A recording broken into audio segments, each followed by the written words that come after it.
Pavaratti saint Joseph HSSലെ NSS യൂണിറ്റിന്റെ നേതൃത്വത്തിൽ സംഘടിപ്പിച്ച സപ്തദിന ക്യാമ്പിന്റെ ഭാഗമായി മുല്ലശ്ശേരിയിൽ കമ്മ്യൂണിറ്റി ക്യാൻവാസ് സ്ഥാപിച്ചു. ക്യാൻവാസിന് മുന്നിൽ സമഗ്ര ജ്യോതി തെളിയിച്ചുകൊണ്ട് ബോധവൽക്കരണ പരിപാടിയും നടന്നു.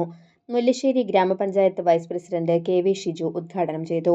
സെന്റ് ജോസഫ് HSS പാവറട്ടിയിലെ principal KD Joy Peter, PTA president VV Santhosh തുടങ്ങിയവർ സംസാരിച്ചു. തുടർന്ന് NSS വളണ്ടിയേഴ്സ് ഫ്ലാഷ് മോബ് അവതരിപ്പിച്ചു.